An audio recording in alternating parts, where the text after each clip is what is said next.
नमस्कार, राज्यसभा टेलीविजन में आपका स्वागत है। मैं हूं अखिलेश सुमन और आप देख रहे हैं हमारा खास कार्यक्रम स्पेशल रिपोर्ट। तो आइए हम आपको ले चलते हैं कश्मीर की ओर और वहीं के लोगों से सुनते हैं उनकी कहानी, उन्हीं की जुबानी, उनकी आशाएं, उनकी आकांक्षाएं और उनकी महत्वाकांक्षाएं।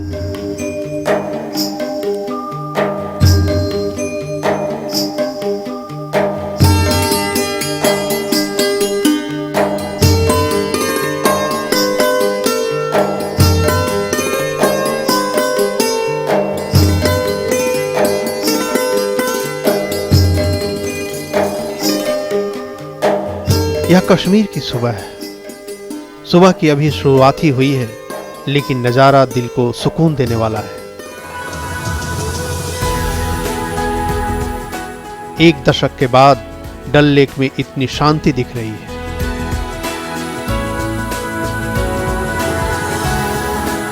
शिकारा, जो यहाँ के नावों को कहा जाता है, अब लोगों के मन में रोमांस पैदा करने लगे हैं। वे डल लेक पर तैर रहे हैं और वे किसी से डर नहीं रहे हैं और न वे सहम रहे हैं।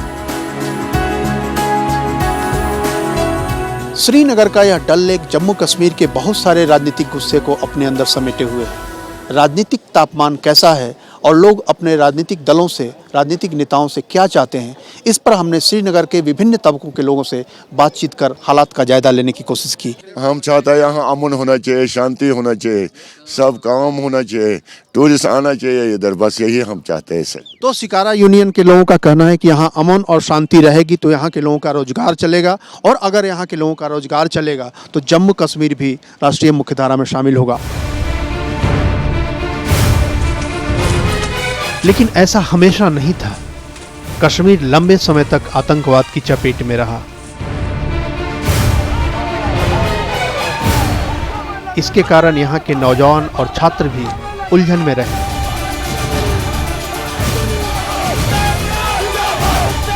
जब वे रेडिकल विचार की तरफ आकर्षित हुए तो उन्हें शासन की सख्ती का सामना करना पड़ा। जब उन्होंने जीवन की तरफ झांकना चाहा तो शासन की कमजोरियों ने भी उन्हें परेशान किया। श्रीनगर से उरी के बीच में बुलगाम हैगम एक जगह है जहां पहले लोग दिन में भी आने से डरते थे, लेकिन अब यहां दहशत कम हुआ है। और हम आपको रूबरू करा रहे हैं यहां के एक युवा उद्यमी से, जिन्होंने यहां एक होटल खोला है। अभी क्या यहाँ स्थिति अच्छी हो गई है? ऑलमोस्ट अभी तो नॉर्मल है, मतलब वो जैसी सिचुएशन नहीं है जो बहुत पहले थी। पहले क्या सिचुएशन होती? पहले डरे रहते थे, मतलब कहीं कुछ हो जाए, कुछ एपिसोड हो जाए, आपके घर आ जाएगी, मार डालेगी या कोई ऐसा चीज़ है। आज कम से कम इतना कुछ है कि आज उतने डरे हुए नहीं है, क्योंकि हमारे अंदर में ऐसा लावा हो गया, हम बोलते कोई मारे तो मारे लेकिन अपना काम करो। We always keep our own business. तो जैसा कि आपने इस नौजवान के मुंह से सुना, लोग सुरक्षा बलों की सख्ती को परिस्थिति की उपज मानने लगे हैं। वे आम जीवन की तरफ फिर से वापस लौटने लगे हैं।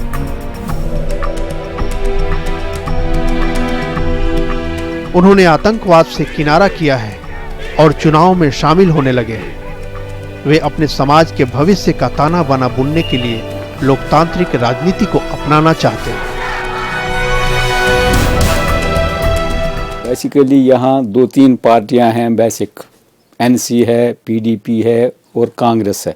बेसिकली जो मतलब दूर दराज के देही इलाके हैं, जो कंट्री साइड है, वहाँ लोगों के मसले डिफरेंट तरह के हैं।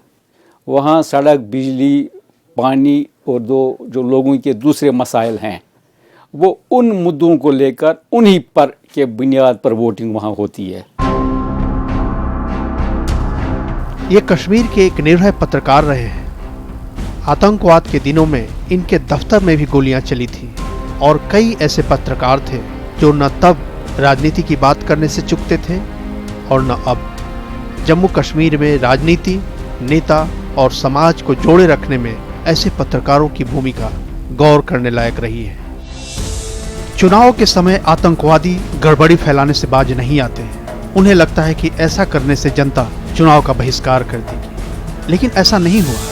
आइए आपको ले चलते हैं थोड़ी देर के लिए उस समय जब मतदान के पहले कश्मीर में चुनाव प्रचार चल रहे थे। आप देख सकते हैं कश्मीर में उस समय बारिश हो रही थी, लेकिन लोग अपने राजनीतिक नेताओं को सुनने के लिए बारिश में खड़े थे। रैली किसकी थी महत्वपूर्ण यह नहीं है, महत्वपूर्ण यह है कि लोगों ने इस लोकसभा चुनाव में अपने घरों से बाहर निकलने का निर्णय लिया और लोकतंत्र के इस महापर्व में हिस्सा लिया। अच्छा मैनिफेस्टो होना चाहिए। कश्मीर में जो अच्छा समस्या बिजली का मसला है, तो बिजली का मसला हमें पावर प्रोजेक्ट्स वापस चाहिए।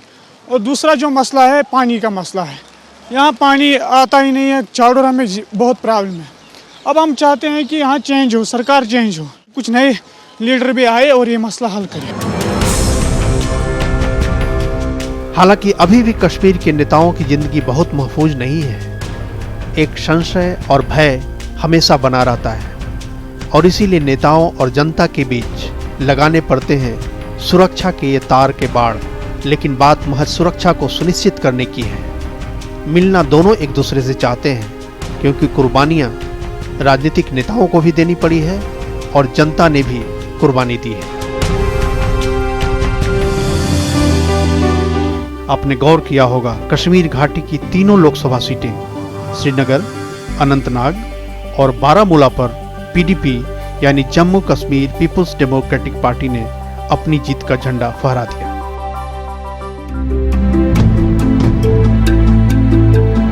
हम जब कश्मीर के कई इलाकों में घूम रहे थे, वहां हमने देखा कि कई सारे राजनीतिक नेता जिनके परिवार के लोग आतंकवाद की चपेट में आए, मारे गए, लेकिन फिर भी उन्होंने राजनीति से तौबा नहीं किया। कश्मीर की इन वादियों में पहले आम जीवन की संस्कृति ऐसी थी कि लोग खुलकर हंसते बोलते थे, लेकिन इसके पीछे भी एक राजनीति है जिस पर हम आगे बात करेंगे। फिलहाल वक्त हो चला है एक ब्रेक का।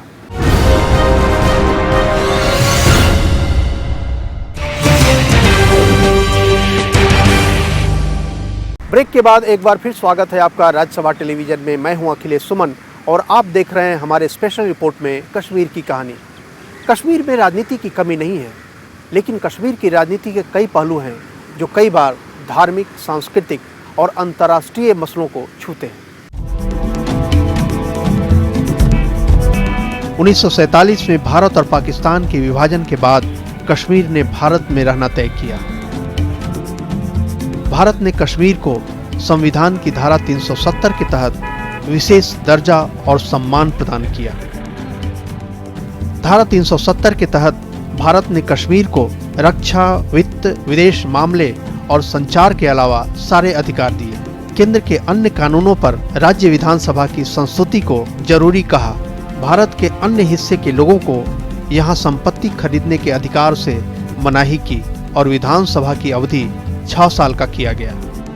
State of Jammu and Kashmir कोई एक it is not some other state, it is not Bihar, it is not UP, it's not Maharashtra. हमारी पॉलिटिक्स यहाँ पे डिफरेंट टाइप की पॉलिटिक्स है।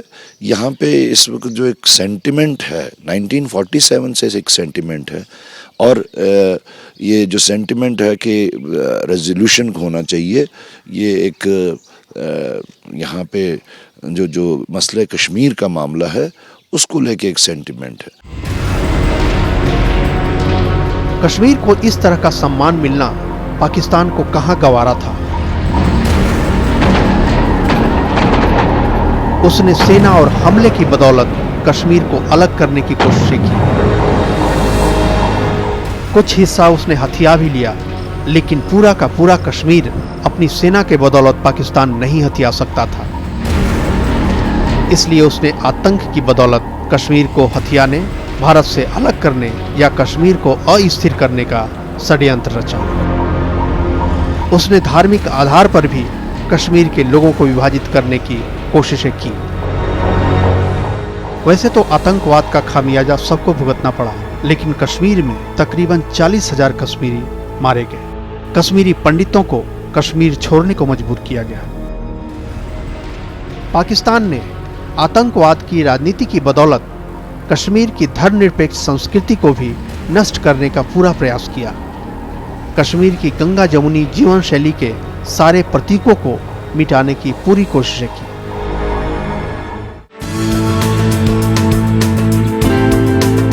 हम अब चरारे शरीफ के रास्ते पर जा रहे हैं।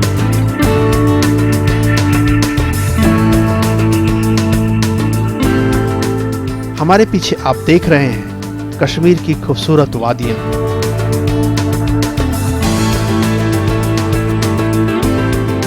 इन वादियों में पहले दहशतगर्दों ने कब्जा कर रखा था। एक बार तो उन्होंने चरार शरीफ पर भी कब्जा कर लिया था। यहाँ के संदेश को मिटाने की पूरी कोशिशें की थी। तो चाहे वो भेड़ पालने वाले हों या खेती करने वाले, लोगों ने हिम्मत नहीं हारी, जिंदगी चलती रही। 1995 में दहशतगर्दों ने हमारे पीछे जो दिख रहा है चरार शरीफ, इस चरार शरीफ पर हमला किया, चरार शरीफ को जला डाला। लेकिन सरकार और लोकतंत्र नहीं झुके, उन्होंने इस चरार शरीफ का पुनर्निर्माण किया।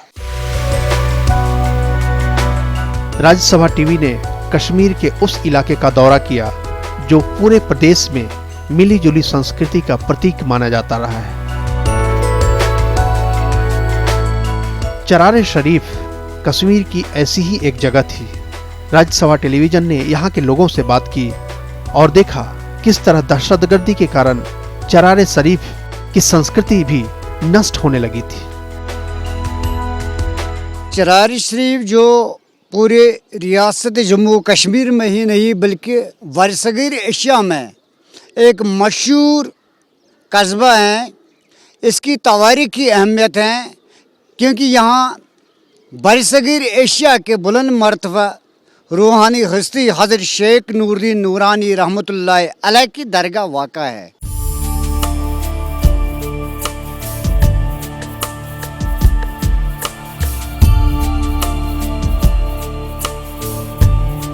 अब हम आपको ले चलते हैं चरार शरीफ के अंदर।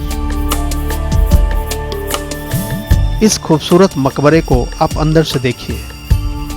आमतौर पर किसी टेलीविजन चैनल को इसकी खूबसूरती को कैमरे में कैद करने की इजाजत नहीं दी जाती, लेकिन राज्यसभा टेलीविजन को यह मौका दिया गया। जो हिंदू लोग पुकारता इसका नुंदरिशी की अल्फाजों से, और ये इस मुल्क का अलमबरदार है शमशुल आरिफीन जनाब शेखुल आलम शेख नूरुद्दीन नूरानी रहमतुल्लाह अलैह। इस हमारी जम्मू कश्मीर के लिए तोहफा है। ये मैसेज इनका है आपस में इत्तेफाक और इत्तेहाद से रहना, हर एक के लिए। वहाँ इसने जो तबलीग किया अपने अल्फाजों में ता हर एक के लिए इसने फरमाया शिवची थल थल रोजान मुजान हिंद मुसलमान त्रुक चुक्त जान पन पान स्वच्छे साहिफ जानी जान। चरार शरीफ के लोग आज भी दहशत के उन दिनों की याद कर असहज हो जाते हैं और चाहते हैं कि कोई अच्छा नेता हो जो दहशत को तो दूर रखे ही प्रगति को भी सुनिश्चित करे।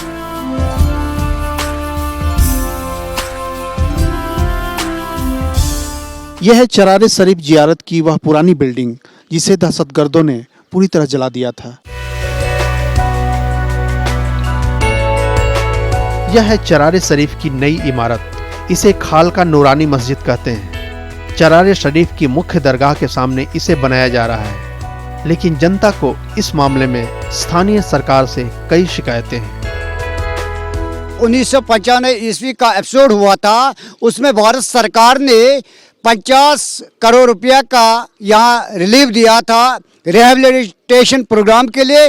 लेकिन ये किन लोगों ने, किन अफसरों ने गवर्नमेंट की मुख्तलिफ एजेंसियों के साथ मिली भगत करके खाया है।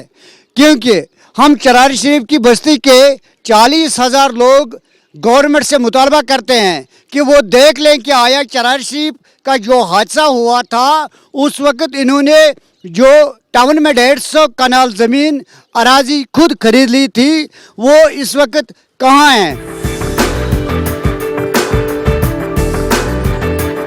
तमाम उतार चढ़ाव के बाद कश्मीर की जनता ने हमेशा ऐसे जनप्रतिनिधियों की तरजीह दी है जिन्होंने उनका ख्याल रखा है। नेशनल कॉन्फ्रेंस के विधायक अब्दुल रहीम राथर 7 बार यहाँ के विधायक रहे हैं और वे नेशनल कॉन्फ्रेंस राज्य सरकार में वित्त मंत्री भी हैं। हम उनसे भी मिलेंगे और उनसे पूछते हैं उनका क्या ख्याल है जम्मू कश्मीर के हालात पर।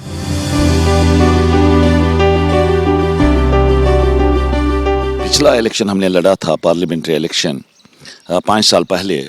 5 साल तो तब भी हुए थे, लेकिन उसके बावजूद जो यूपीए के कैंडिडेट्स यहाँ पर थे 6 कॉन्स्टिट्यूंसीज से, 6 ही कॉन्स्टिट्यूंसीज हैं जम्मू कश्मीर में। मगर इस लोकसभा चुनाव में रहीम की पार्टी की उम्मीदें चकनाचूर हो गई। नेशनल कॉन्फ्रेंस एक भी सीट नहीं जीत पाई।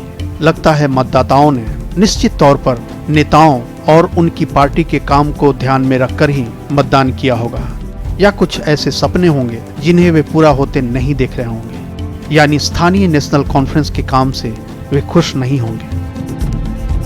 अभी हम खड़े हैं श्रीनगर के लाल चौक में, जो जम्मू कश्मीर के राजनीतिक मिजाज का प्रतीक माना जाता है।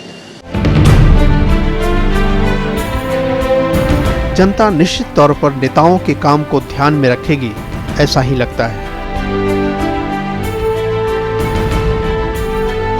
इसकी पड़ताल करने जब हम लाल चौक से निकलकर उड़ी की तरफ गए और लोगों से पूछा कि क्या है उनकी चाहत, तो सबने वही कहा जो किसी और राज्य की जनता की शिकायत होती है या उनकी आकांक्षाएं होती है अपनी अपनी सरकारों से या केंद्र सरकार से।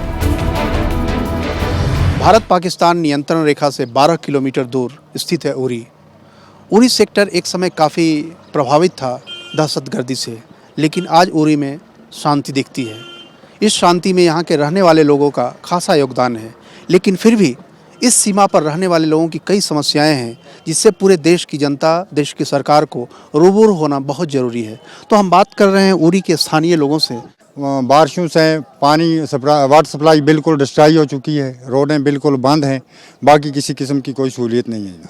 तो कोई सहूलियत नहीं है इनका कहना, लेकिन आपको लगता है कि कोई खास और सहूलियत की ज़रूरत है जो बॉर्डर के एरिया के लोगों को होना चाहिए? होनी चाहिए, सब वाटर सप्लाई भी होनी चाहिए, और जिस तरह आज शांति है ऐसी शांति रहनी चाहिए, और क्या सहूलियत है। तो ऐसी शांति रहे, इसके लिए क्या करना होगा भारत सरकार को? सबसे पहले बॉर्डर के लोगों के लिए भारत सरकार ने यहाँ की बेरोज़गारी का खात्मा करना होगा। यहाँ के नौजवान हैं वो दिल्ली और श्रीनगर सिटी के बराबर के लोगों, जो मेट्रो सिटीज़ हैं आपकी, उस एवज में अगर हम जाना चाहें तो कंपटीशन के तौर तरीके से यहाँ का नौजवान उनको कंपैरिजन नहीं किया जा सकता है। सबसे बड़ी बात है यहाँ की बेरोज़गारी, और बेरोज़गारी के लिए सबसे बड़ा सेंट्रल गवर्नमेंट ने इसके लिए बहुत बड़ा कदम उठाना। 98 में यहाँ पे गोलाबारी हुई, 2005 में 2005 में यहाँ पे एक भूकंप आया, और अभी हाल ही में 2.5 महीने से जो बारिश यहाँ का बरसात वगैरह हो रहा है, ये आपका एवलांच वगैरह, यहाँ से बड़ा नुकसान है। और यहाँ के नौजवान जो हैं पढ़ने लिखने में बहुत बड़ी प्रॉब्लम रहती है उनकी, क्योंकि वो एजुकेशन जो हमारा दिल्ली का एक स्टूडेंट हासिल कर सकता वो यहाँ का नहीं है। तो यहाँ के नौजवान वो सुविधाएं नहीं प्राप्त कर पा रहे हैं जो दिल्ली और मुंबई के स्टूडेंट्स को मिलती है, लेकिन उसके लिए क्या खास किया जा सकता है, इस पर आप बताइए। सर, अगर उड़ी बॉर्डर एरिया है, LOC है, इसको LOC का हकूक मिलना चाहिए। यहाँ के बच्चों को कुछ शेयर मिलना चाहिए लाइन ऑफ कंट्रोल में, जैसे ST है, तो वो हक इसको उड़ी को मिला ही नहीं है। आप ये कह रहे हैं कुछ खास व्यवस्था की जानी चाहिए LOC पर रहने वाले लोगों के लिए, वो खास व्यवस्था क्या, आरक्षण चाहते हैं या कोई और व्यवस्था चाहते हैं? सबसे पहले यहाँ की तालीम जो है ये बहुत कमज़ोर है, क्योंकि दूर दराज इलाके और स्कूल जो दूर दराज हैं, यहाँ की तालीम जो है ये बहुत ही कमज़ोर है। इसमें जिस वक्त जिस आदमी को तालीम नहीं होगी वो कहाँ जाएगा। जैसे उड़ी का पानी और विदेश अरब का तेल बराबर है, यहाँ पावर होना चाहिए। बड़ी अफसोस के साथ ये कहना पड़ता है कि हमें एक बहुत बड़ी अजीम जमहूर मुल्क में रहने के बावजूद हमें यहाँ तकरीबन पावर स्टेट जो कश्मीर कहलाता है कि पावर स्टेट, तो इतने पावर हाउस यहाँ बने और हमारी ज़मीनें भी गई, बेघर भी गए, बेज़मीन भी गए हो गए, बेघर भी हो गए, लेकिन हमें खास मुराद नहीं दी गई। मुराद तो मुराद के साथ है, पावर भी नहीं हमें दिया गया। हमारा देश भारत है, हम एक रहना चाहते हैं, लेकिन अफसोस हमें इतने इस अजीम हमें इस अजीम में इसके क्या कहते हैं पर इस इतने बड़े इस मुल्क पर फख्र था कि ये इनने कहा जो कुछ कहा वो करेंगे, लेकिन किया नहीं हमारे साथ। जिन पे हम आज तक भी चल चुके हैं, जो अच्छा लीडर होता है उसके पीछे पीछे खासतर ज़्यादातर आज की जो यूथ हैं, अनएम्प्लॉयमेंट यूथ, एजुकेटेड पर्सनस, वो चाहते हैं कि यहाँ के कश्मीर में सबसे ज़्यादा बहुत बड़ी प्रॉब्लम है वो है अनएम्प्लॉयमेंट के। तमाम बाधाओं के बावजूद जम्मू कश्मीर में राज्य और केंद्र सरकार के सहयोग से उद्योग और रोजगार के अवसर पैदा करने की कोशिशें की गई। वह अब भी जारी है, लेकिन लोगों का कहना है कि बड़ी कंपनियां स्थानीय लोगों को काम नहीं दे रही हैं। 95% जो हैं वो बाहर के लोग, इवन के जो जम्मू कश्मीर का रहने वाला नागरिक है उसे किसी भी तरीके से भगाया जाता है। उसका रीज़न जम्मू कश्मीर की सरकार जो है टोटली बरस्ट है। आपकी एडमिनिस्ट्रेशन कंपनियों के साथ मिली हुई है, चाहे वो आपका लेबर कमिश्नर ऑफिस हो, चाहे एसडीएम हो, एसडीपीओज हो, एसएचओज हो। जम्मू कश्मीर में जल की बहुतायत है और इस पर बिजली बनाने का काम हो रहा है, लेकिन राजनीतिक दलों का कहना है कि राज्य को बिजली का बड़ा हिस्सा मिलना चाहिए। We are electricity starved state और उसमें हमारे अपने रिसोर्सेज इतने ज़्यादा हैं कि अगर हमारे रिसोर्सेज हमारे पास हों, वाटर रिसोर्सेज, और उनके ऊपर जनरेशन पावर की हो, तो हम पूरी दुनिया को पावर सेल कर सकते हैं। इतनी हमारी जो है हार्वेस्टिंग इसके बाद वाटर की है। तो उसमें उन्होंने सक्सेसिव गवर्नमेंट्स ने, यहाँ की नेशनल कॉन्फ्रेंस ने दिल्ली की सक्सेसिव गवर्नमेंट्स के सामने हमारी वाटर रिसोर्सेज को जो है वो सरेंडर कर दिया for the sake of their own chair. तो आप देख सकते हैं कि जम्मू कश्मीर के लोगों की समस्याएं भी वैसी ही हैं जैसे बिहार और महाराष्ट्र जैसे राज्यों की। जरूरत इस बात की है कि कश्मीर के लोगों की समस्याओं पर ध्यान दिया जाए और सुरक्षा की बेवजह सख्ती को कम किया जाए। जम्मू कश्मीर के लोगों को अपनी ही जमीन पर संदेह की नजरों से देखे जाने की प्रवृत्ति से मुक्त हुआ जाए। कश्मीर में जो अनसर्टिनिटी है, इसकी जो पेचीदगियां है, एक विजन चाहिए, एक ऐसी क़यादत चाहिए हमारे मुल्क में जो ये समझ रखे कि दिल जोड़ने वाली बात है, दिल तोड़ने वाली बात नहीं। दिल जोड़ जाए, दिल फिर एक साथ रहें, एक साथ मिलकर रहें, तो मसले का हल निकाला जा सकता है। ये मेरी राय। सुरक्षा इंतजाम के इन तमाम दबावों और आतंकवादियों की धमकी के बावजूद जम्मू कश्मीर के लोगों ने चुनाव में भाग लिया और उन्होंने अपने राज्य में और भारत में लोकतंत्र के प्रति विश्वास जाहिर किया है। जम्मू कश्मीर के लोगों ने एक बार फिर दिखाया कि वे भारत की मुख्य धारा में शामिल हैं और उन्हें भारत से उसी तरह की अपेक्षाएं हैं जितनी किसी और राज्य की। What we propose is to have a very strong and foolproof response mechanism. Now, response mechanism does not mean they fire and then you fire back.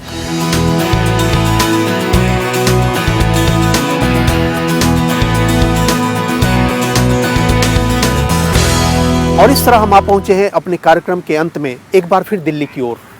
अभी तक आपने देखा कश्मीरियों की जिंदगी कठिन है, प्रगति और राजनीति दोनों वहां कठिन है, और इस कठिनाई का सिर्फ एक कारण है आतंकवाद, और आतंकवाद पाकिस्तान के द्वारा समर्थित है। सवाल है, क्या पाकिस्तान कश्मीरियों को प्रगति, विकास और आत्मसम्मान के साथ जीने देगा? राज्यसभा टेलीविज़न के इस खास कार्यक्रम में आज बस इतना ही। अगले कार्यक्रम के साथ हम फिर मिलेंगे, तब तक के लिए नमस्कार।